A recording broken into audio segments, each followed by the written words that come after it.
Welcome back to the second half of Decoded episode 15.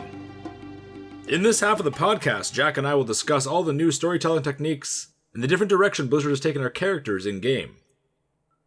Please enjoy part 2 of Decoded episode 15. Let's move on to War of the Thorns, because this is a hot topic right now. And I feel that we have a lot of notes on these, but there's actually not a lot to talk about because this is only chapter 1. We have a lot of notes on this little sprinkle of content.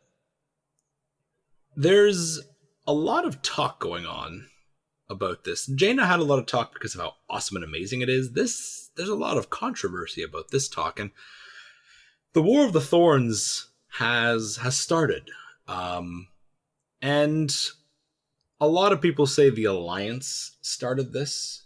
And let me just clarify why people say that.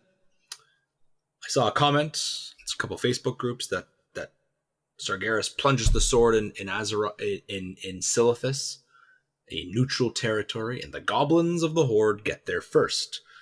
And then the big old mean Alliance come in and kill the innocent goblins and starts God, what have goblins ever done wrong? And it's like, what have and aside from that huge fact right there, it's not just that.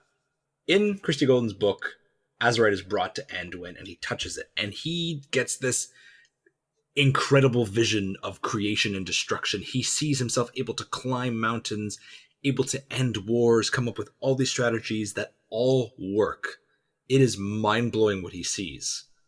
And then he says, holy crap, what if the Horde has this? This is not good in the hands of Sylvanas Windrunner. And anyone who's a Sylvanas fan, you cannot deny that something that powerful in her hands is not going to cause someone to say, maybe that's not a good thing. And so the Alliance moves. They move into Silithus. Goblins are mining, ripping up the ground.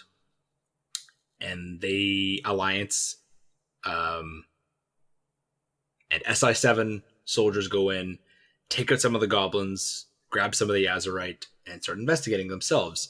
The Explorers League heads to Silithus. Magni tells the Horde to stop. You are bothering Azeroth. You are hurting Azeroth more. Sylvanas says, no, we're not going to stop. The Horde attacks the Explorers League openly. Couple of the guards and some of the archaeologists are killed when Safi is kidnapped. They're flat out just murdered in the camp. And it's clear that this little encounter in Silithus, this is not the start of the war. Sure, the SI7 slit a couple of goblin throats, and sure, some goblin bruisers came in and killed some innocent archaeologists who were nowhere near the Horde. This isn't the start of the war, because Sylvanas did not say, those poor goblins, we're starting a war with you. No, that's not. Gallywix didn't even care about those goblins. And the archaeologists, well, clearly no one knew about the Explorers League, and that's not enough to start a war over. But this is where the tensions start. Where the war starts is just based on There's a Azurite. quick point to make here that I think we'll find interesting, is that, Jesse, you have only done the Horde quests, and I've only done the Alliance quests for the War of Thorns. Just as a quick primer for our upcoming debate and discussion on this. This actually worked really well. I always try to play both sides of the story. I wasn't able to get onto my Alliance characters this week. So I have no idea what happens Alliance side, except for like little rumors here and there. And Jack has no idea what happens Horde side. So this will be interesting. But here's why this war is important. Azurite is stupidly powerful. Anyone who touches it gets this mind filled with visions, emotions, victories, the future, the best possible thing you, the person touching it, can imagine. Sylvanas thinks that Azurite is only found on Kalimdor because that is where the sword is. And she wants to control the flow. Or maybe she realizes it's popping up in other places, but she wants to control the flow of Kalimdor. So how do you do that? Theramore's gone. Thank you, Garrosh. What other spots on Kalimdor are Alliance owned? Nothing, really. A little outposts here and there. The Exodar has been evacuated.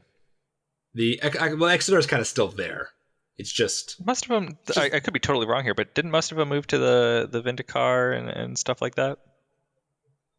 They use parts of the Vindicar, like parts of the Exodar, to make the Vindicar, but it's still the population of the Exodar is still pretty much on. Oh, people are It was still pretty much sitting in only that scrap heap. Okay, yeah. It's just VIP went on the Exodar on the I see. Vindicar. Originally in Cataclysm, they repaired the Exodar, but I guess when the Legion attacked at the beginning of Legion, They broke it again. they broke it again. So that just prevented Blizzard from having to physically repair the Exodar, like model wise. So the Draenei are just sitting there, but the Night Elves, they've been there forever. Not in Teldrassil because it's relatively new world tree, but their control over Kalimdor is the one thing that that's stopping the Horde from controlling most of Kalimdor with Orgrimmar and Thunderbluff. So Sylvanas wants Teldrassil because you control the flow of azurites, you control the future. Azurite is so powerful that she cannot imagine the Alliance getting their hands on it. Now we know as players, from an outside perspective, Anduin's not going to turn those into weapons to attack the Horde. Maybe Sky Admiral Rogers will. Gen Greymane has been pulled back a little bit. He's okay with Forsaken now after the book. But God, can you believe even that? if I'm still even if that's a huge thing. But even if you're the biggest Horde fanboy, so even like the most Alliance hating Horde member, think about what this means for the Alliance in terms of Azurite weapons. The Alliance isn't going to maybe under Varian, different story. You know, Varian had his angry years. We all know this. But under Anduin, you think Anduin's going to create the first strike? He's going to start the war by creating an Azurite nuke? No, he's not. We saw Anduin in Before the Storm welcome Forsaken with open arms. Anduin has peace tattooed onto his chest. And, we had Before the Storm, we had some serious moves towards some joint actions. But I just want to say, if you're Alliance, think about this from the Horde perspective, too. Sylvanas knows that Azurite, or at least in her mind, Azurite's going to be used. And she, at this point, is very cynical, and her whole concern is the survival of the Forsaken, the survival of herself, and the survival of the Horde. And so she sees this resource and she says, we need this. We need this right now. We can't risk that the Alliance are going to change their mind or do something that's going to either directly or indirectly make us more vulnerable, because the Horde has been vulnerable and we don't want to be there again. So we need to be strong. And I'm the war chief, so we're going to be strong now. We're going to act now. And that's where Sylvanas is coming from. At least as far as I understand. I haven't actually done the quests. And that's interesting to note. I'm as the guy who's played the Horde side, I'm defending the Alliance, and now you've only played the Alliance, but you're defending the Horde. It makes sense from the Horde perspective in that they have to defend themselves, and they have to, the Alliance is so strong between its nations. It's very unified. Very unified. And the Horde has always been a ragtag team of grumpies. Everyone's mad at each other kind of thing. Little grumpkins, right? So I get it. I totally get it. But at the same time, the other perspective is like, really? Anduin is going to create, Sylvanas specifically says it's only a matter of time before Anduin creates weapons with this. The Alliance creates weapons out of Azurite. And it's like, okay, like the paranoia is clearly there because you turn to Bane and you ask him that. He's not going to think that. Lorthamar is going to have a different answer. Saurfang's going to have a different answer. But Sylvanas, as Jack just said, is war chief. And that's her answer. And so begins the War of the Thorns. She sends her troops, Saurfang, to lead an army south towards Silithus. And that's what Anduin. I was going to say, what I find interesting is that as a player, we learn about this through spies. So, right when you get the opening Alliance quest for the War of Thorns, an interesting line in here from Anduin is, I have received a disturbing message from our operatives stationed in Orgrimmar, which is like, ooh. So we know it's not any Alliance race. It's not humans. You go, okay, are these elves? Are they Forsaken? They could be Forsaken after what we learned in Before the Storm. Are they people from neutral factions like the Kirin Tor? And I was like, this is awesome. There are Alliance people situated in Orgrimmar, and I really didn't know that. Now you, Jesse, revealed something about Sylvanas' cunning. Now she knows. The same vein she knows they're spies. She knows. She is well aware they're spies in Orgrimmar. And so she tells the Horde player, come to her personal quarters in the Undercity because she knows the Alliance's spies in Orgrimmar. So she doesn't want to go to Orgrimmar to talk with you. She wants you to come to her in Undercity. So you go to the royal quarters, and she says, so we can speak in private. And then you get there, and there's 1,000 Horde players surrounding her. It's like, this isn't private. So she tells you that Saurfang is leading an army south into Silithus. And Anduin tells you the same thing. Anduin hears the same thing. But she says, that's not to be. We're changing plans.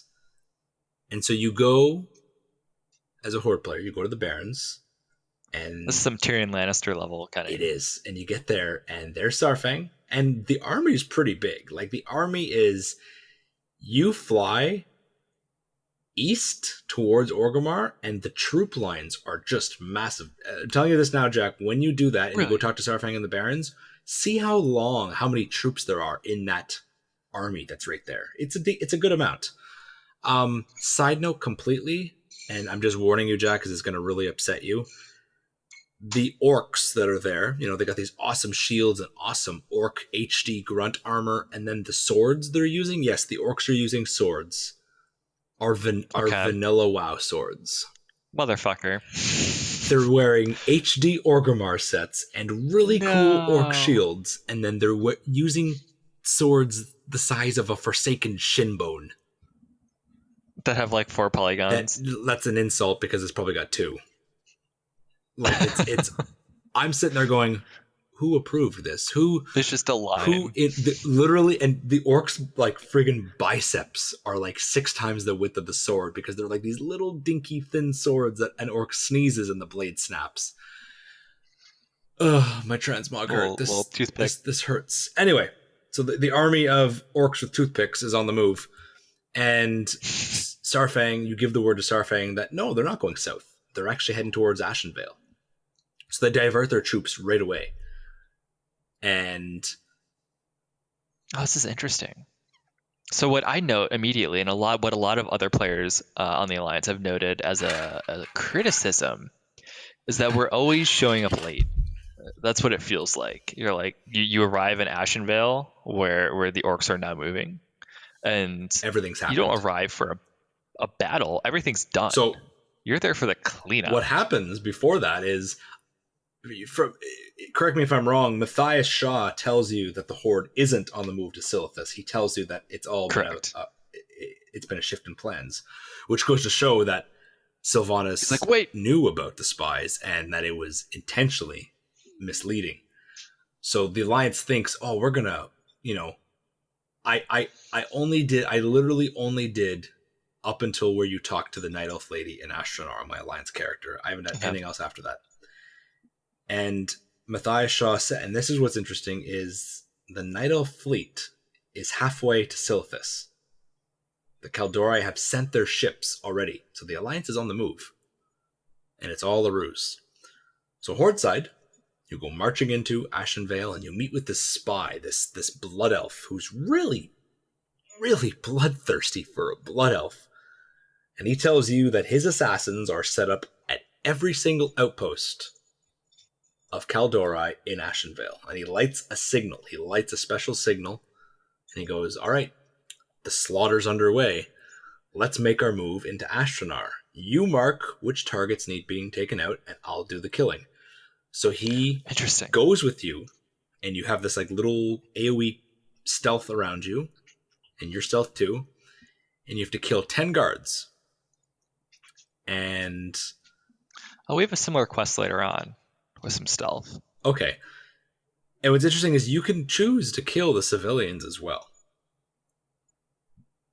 And so you kill the guards, and it's brutal. He goes up, and the poison is fast acting, and it makes note that that they're using poison.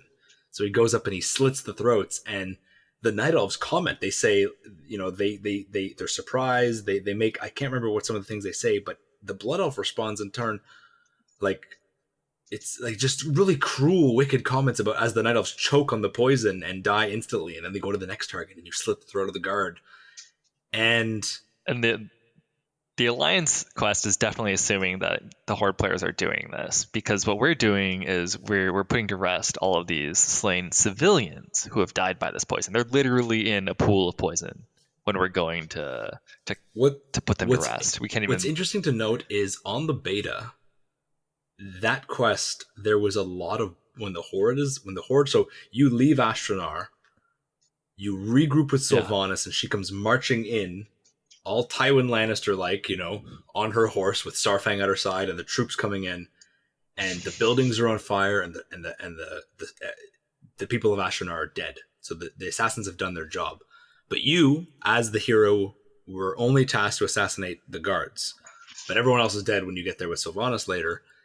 On the beta, I remember seeing screenshots. There were bodies of the innkeeper and the different NPCs in Ashranar strewn about, and they were removed for the live launch.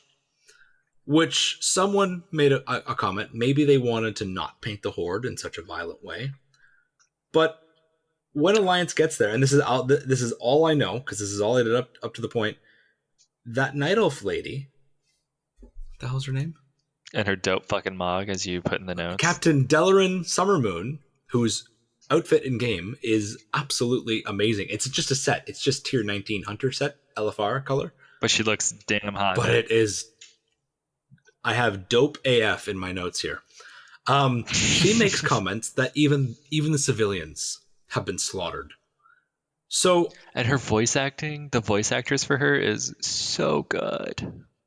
I've only heard her talk. Is it Maluka? It's probably Maluka. It's Jaina's father's voice acting.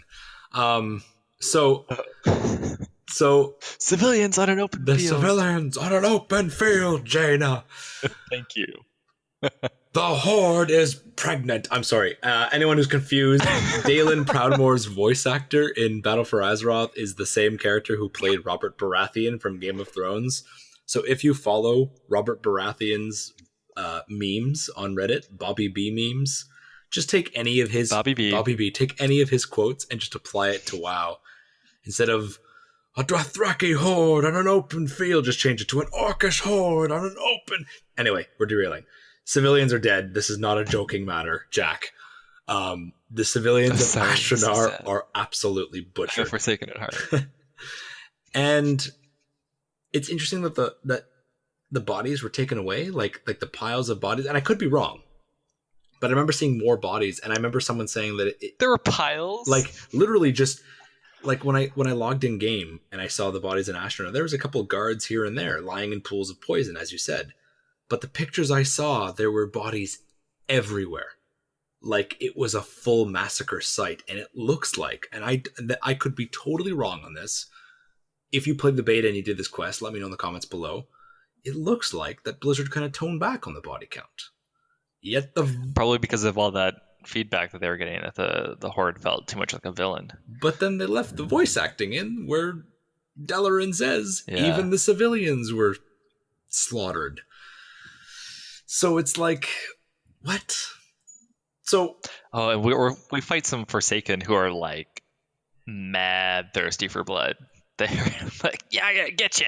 Like, yeah, stab you in the ass. Oh, Dark Lady, she wants me to slit your throat. Oh, I gotta get you.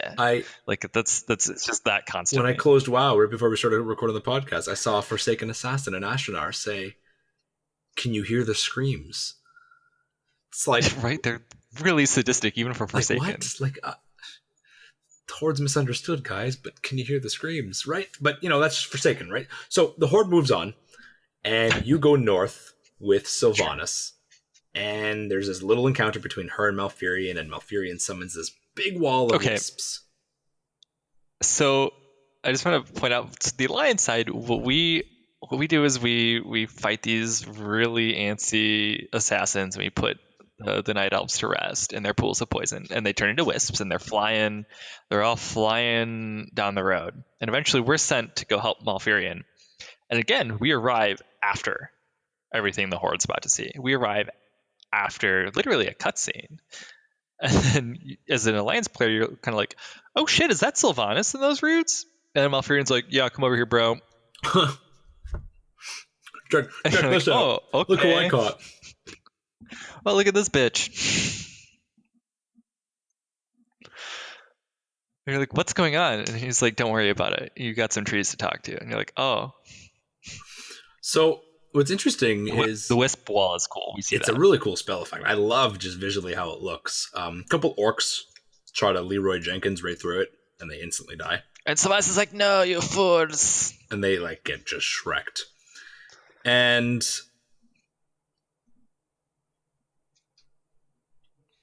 I want to make a comment, and I put this in the notes actually. That I thought Darkshore was kind of the perfect staging ground for the escalating chaos here, because it is innately, since Cataclysm, a very chaotic zone, and it's kind of hard to, or not hard, but it makes it the chaos that's happening there between the elementals and the ground breaking up, that just adds to the tension of these quests.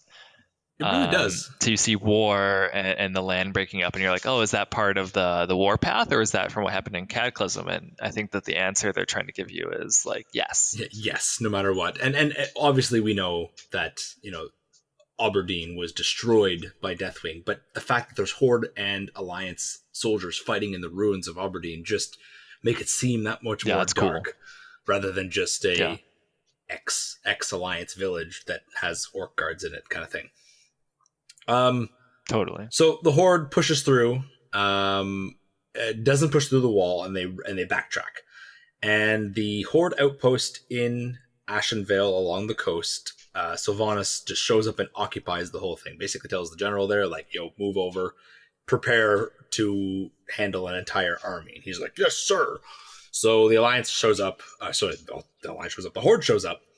And what's kind of cool is Sylvanas is actually able to get a couple of small Horde groups through the wall by allowing harm done to herself. She actually goes full Banshee mode, gets all ghosty and purpley. Does she? She does. She goes all purpley and spectral and dark inside the wall. So she like runs. She Leroy Jenkins at the wall, but at the last second she pops her ult and she goes all Banshee form, and it creates a sort of cloud. She pops her ult. This cloud around her, and she basically says, "Hurry, run through. I can't hold this for long." And a whole bunch of orcs and I think one or two demolishers get through, and then you get through. And then she drops on the other side of the barricade, and she actually falls to her knee, and she's a little bit injured. She even says, "Once the wisps are OP. Like the wisps are even hurting Sylvanas," and she makes a comment that says something along the lines of, it gets easier to, like, the pain's there, but you just have to endure it. And actually, if you run through it as a Horde player, and I had to just to test it, it's not an instant kill. It's a debuff.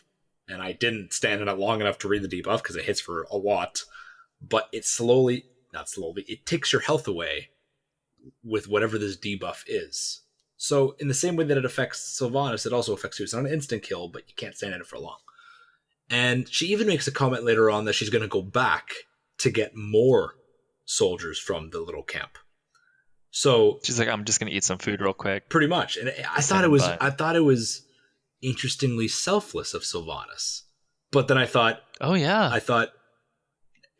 not really, because she could just go through. Go through on her own, but then she'd have no backup. So she needs the backup, right? So it's like the only way. She's like, fine, I guess I'll do this. But it's cool to see her do that, because she tells the player, like, hurry up, let's go. There's a little quest where Horde hop into a helicopter and they gun down wisps. Wow, that's so much. And scatter them and distress them. Like, you're shooting missiles at wisps. We have a thing where we calm wisps. Yep, and the Horde is flying around, scaring the shit out of them, because we're like little wisp therapists, and you guys are like, fuck these wisps. Well, the more bombs you set off, the weaker the wall gets. That's the impression I got, is Mm. that by distressing the wisps, Malfurion's wall is less. So, the Alliance is whispering in the wisps here. Get it? Whispering. And the Horde just shows up and guns them down. Feel free to jump in here with any kind of like counterpart. There's a quest where azurite starts popping up at some old Naga ruins, and the Night Elves are moving in to claim it, and the Horde is like, nope, that's not happening. At this point, we were like we were just trying to, I don't know, sabotage the Horde war effort a little bit because we can pass freely through the Wisp wall naturally. We were stealthing around, but the Furbolgs, who are native to the area, are really also distressed, and we're trying to calm them down, get them to safety, slay some of the frenzied ones, unfortunately, So and get the wisps and the druids. We're awakening druids to get them into action here and be like, hey, we need you. Gondor calls for aid. So what's interesting about the Furbolgs is Sylvanas says we need a camp on this side of the wall, and this Furbolg village will do nicely. And you just run in, plant a whole bunch of Horde banners, kill a whole bunch of Furbolgs, the rest run out scared, and Sylvanas even says, think of this as like a temporary occupation, because once we take Teldrassil, we'll give it back. And it's kind of like, she wants to take Teldrassil. Keep that in mind. She wants to take it. That's important. She wants to take it. And she even says, once we take Teldrassil, we'll even give their home back. And it's like, that's so nice. You just told me to kill 15 of them, but okay. All right. Come on. Well, those ones deserve it. The orphans can come back. And then the Horde just moves in its entirety, and it's just a Horde war camp inside a Furbolg village. And pretty much the battle for Darkshore ends at a stalemate at the river. There's this really big rift. Well, there's another. Before we get to the river, oh yeah, you wanted to mention the glaive, the Master's Glaive. This is another thing. So you guys see this whole like kind of battle between Alliance and Horde at the Master's Glaive. That's this sword that's impaled in this old god minion. Horde shows up, and Sylvanas says, "We need to take this spot." It's the battle's underway when you show up. Again, the Horde player shows up late to this, and it's strangely like there's not much to it. Horde go in, they kill a couple generals, they destroy a couple of siege engines because they have the Night Elves bring their glaive throwers. And then Sylvanas is like, all right, you're done. Go over there now. And you totally just leave the area. So Horde just briefly fought there. You see some Twilight cultist camp equipment, and then you leave. There wasn't much to it for the Horde. So the Alliance, from the Alliance player, we don't even show up to that. We are told by an ancient, one of the tree dudes, that the Horde went there, and there's this big disturbance. And we find out, or we're told, that they took the Master's Glaive. That's the sword that's impaled in the old god minion's head. The old god's minion's name is Sogoth the Slitherer, Herald of the Old Gods. There's a bunch of heralds of the old gods, but he's one of them. The ancients, the Ents in this area are really distressed by the azurite here. But what I find interesting, beside all the azurite stuff and the old god stuff, and make of all that what you will, the fact that those two are playing off of each other, and this is also a Naga area where there was a lot of Naga influence. What's happening again is the Alliance player is late. We cut there after the action, and I at first I was like, what the fuck, Blizzard? Like, do you not want us to have fun? Like, I was also kind of in that camp, and I'm realizing I think that they're setting this pacing intentionally. They're making us feel like we're fighting against a tide. We are 2 steps behind the Horde. For once, the Horde is truly, really outsmarting us. Not for once, but like for the first time in a while. And we're being made intentionally to feel like we're almost like useless. We can't quite stem the tide. I think that's actually a pretty interesting storytelling. It is, because we, the heroes, Horde or Alliance, doesn't matter, we always save the day. We always show up in the nick of time, or maybe sometimes we don't and a tragic character dies. But there's always the prevention point of a climactic battle or something. And it's kind of interesting that the Alliance, the Horde, the Alliance doesn't even... Astronar falls so fast. Like, the Horde only deals with Ashenar, but Ashenvale as a whole, every outpost is attacked by assassins all at once, all from one signal fire, and the entire region just blood and poison all at once, and it's just a slaughter fest. And that's why the Horde was able to move without the Alliance knowing. That's why they show up too late, because it wasn't a push into Ashenvale and take the forest one by one. It was a everyone get into position, and now we all take it all at once. And that's actually so... It creates this, especially for the Kaldorei, this sense of helplessness, that this oncoming tide of Horde is just like bit by bit. Everywhere they go, they go, and the Furbolgs are in distress, and they've been attacked, and ancients of the guardians of Darkshore and Ashenvale are being set on fire, and these horrible cultist camps are being taken by the Horde. And no matter where you go, everything is just chaos at once. And the Alliance is more like trying to calm everything down, because they can't push back. They can't stem the tide, and it's not fun. It's really I wouldn't call it fun, but I think I'm realizing that I don't think it's supposed to be fun. Blizzard's kind of taking a storytelling risk here by going, hey, instead of having like just a cool, fun pre-patch event, what if we actually made the player feel kind of bad because what's going on isn't fun, it's bad. You guys are getting owned right now. Your troops have been sent to the wrong place. Sylvanas has outsmarted you, and people are dying around you, and there's nothing you can do. Or not much you can do. Just kind of do your best to calm some folks down and get people in the fight. What's really interesting is the Horde. As a Horde player, I'm just trying to realize now, there's so much I didn't get to do as a Horde player. Because, I helped with the attack on Ashenar, but I didn't get to deal with the rest of the camps. I didn't get to deal with any of the other attacks. The Master's Glaive was already under attack when I showed up, and I realized, unlike the Alliance player, who the Alliance itself is overwhelmed right now, because the entire Kaldorei army is in the middle of the ocean right now, halfway to Silithus, and the Alliance fleet from Stormwind is en route. So it's just the Sentinels and Malfurion scrambling to do what they can with the Alliance heroes' help. But the Horde has a massive army. So I just realized now, I was kind of like, I didn't get to see this attack, I didn't get to see that. There's a lot of off-screen attacks, and I realized I'm marching with an army. I am not the leader of this army. I'm no longer the leader of my class order hall. I'm following Saurfang and Sylvanas.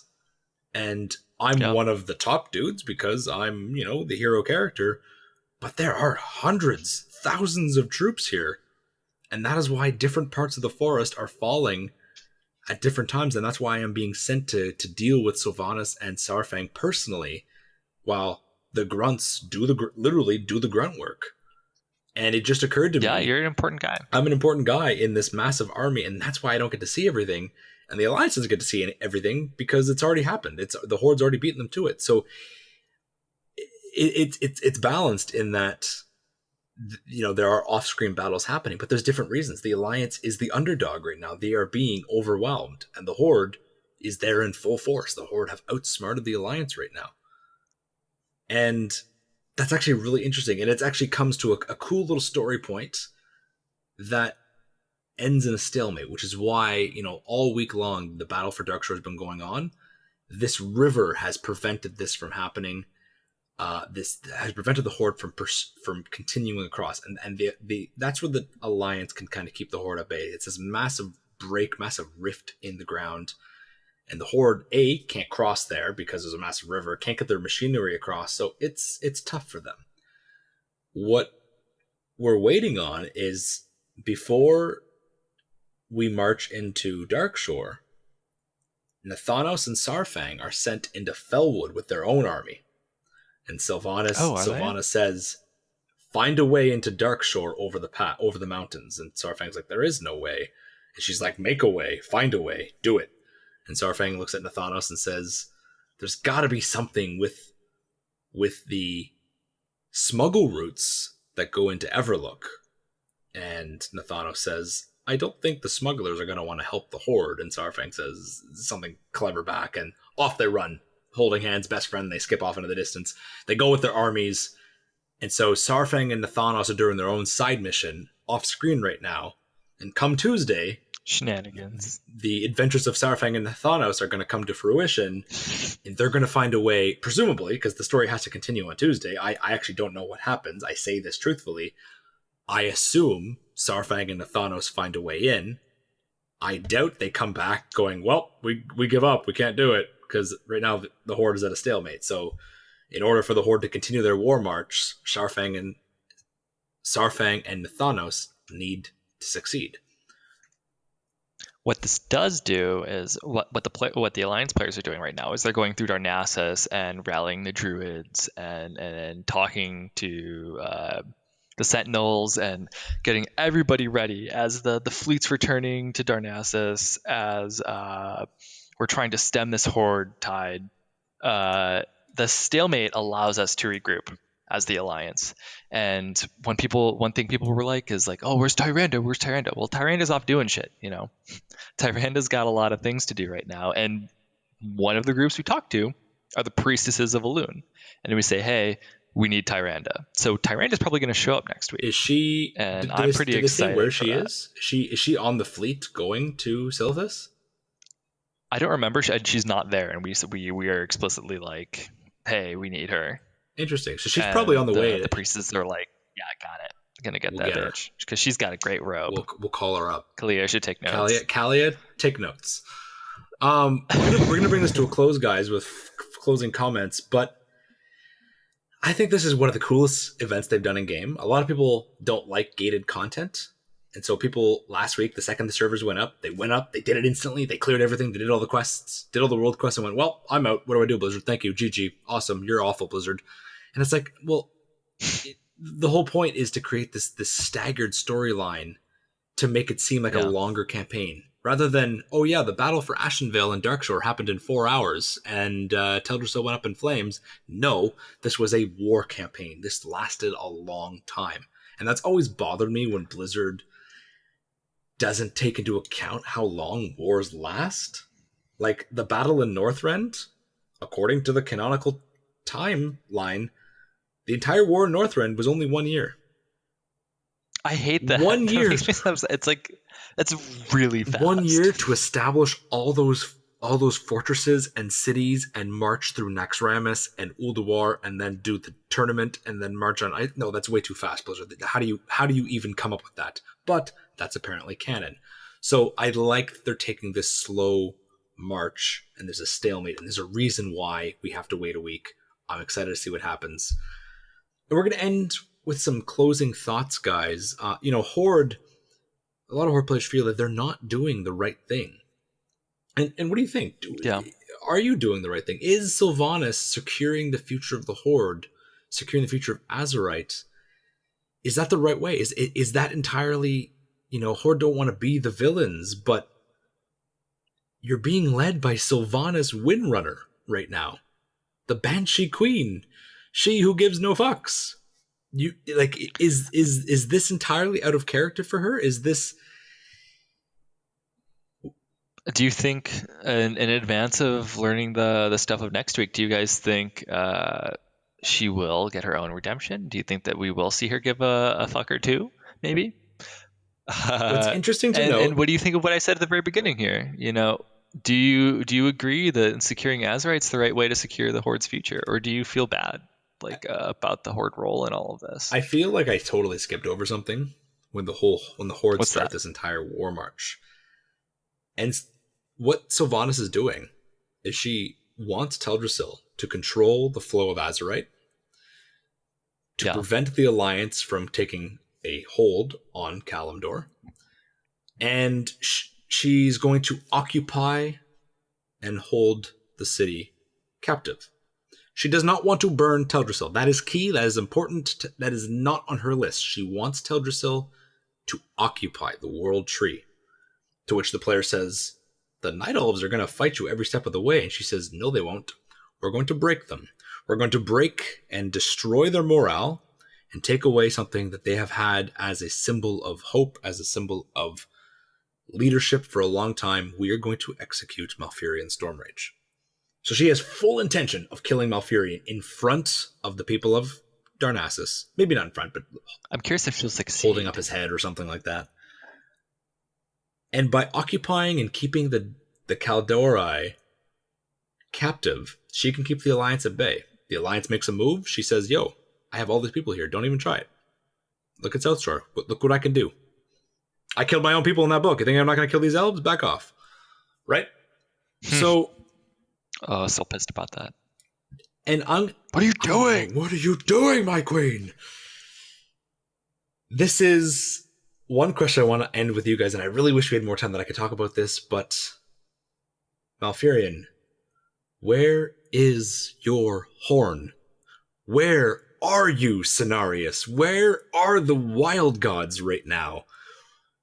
Cenarius blew that big-ass horn back in the day when Archimonde showed up, and they make important note to say that that the Horde has not seen so many wisps since the Battle of Mount Hyjal. So Cenarius, they could be coming. Where are you? It might be we don't know how quickly he can get from Valshara. Well, and here's what's interesting is this same incident happens in the War of the Ancients. Malfurion goes to Cenarius, and he says, I have to rally the wild gods. They don't have instant dial. I don't have their instant phone number. So I got to go ring their doorbells. And it takes the wild gods a little bit of time to get organized, and then they join at the end. So I'm wondering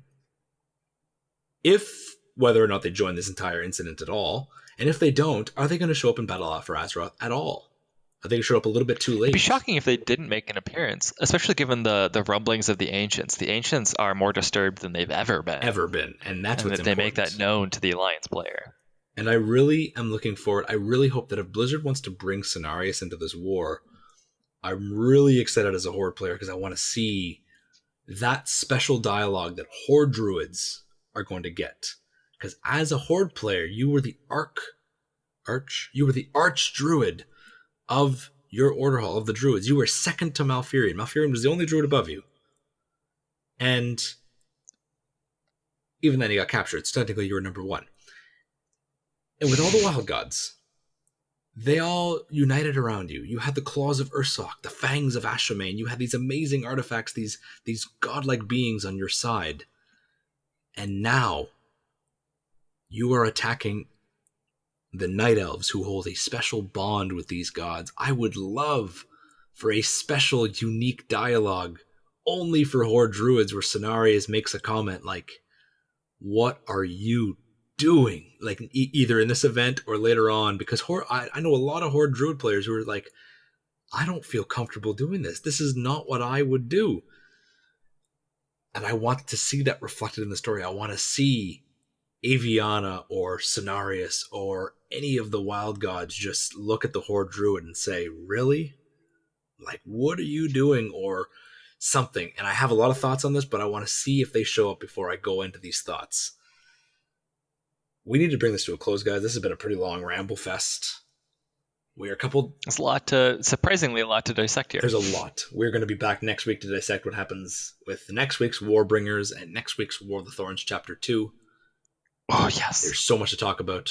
The lore is getting juicy. Keep an eye out this week for our reaction video and discussion, analysis, deep dive into Sylvanas, Azara, whatever it is. Jack and I will be doing that this week. Let us know in the comments if you liked it, what you would like to see more from, what we answered, what we didn't answer, anything like that.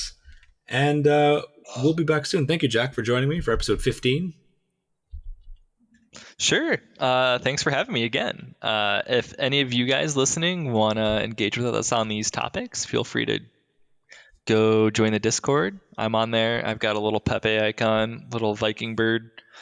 Jesse talks once every blue moon. He's busy. He's doing things. He's making a Lost Codex happen. I'll say a sentence like once a week, and it's big.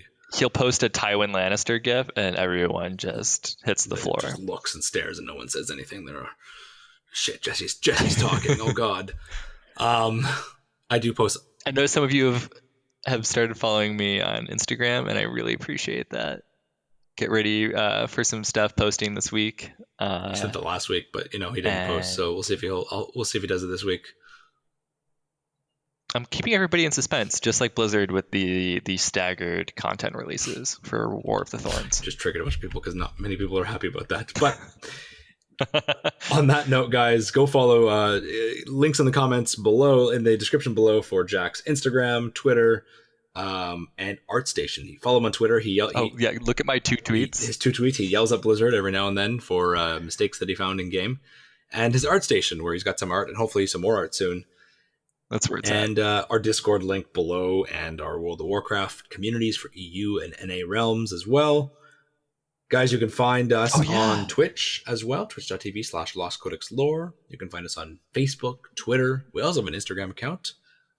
If you want to support what we do and you want to see more videos from us more frequently, you want to see more lore videos or more of these podcasts or more of everything, Patreon is the way to go.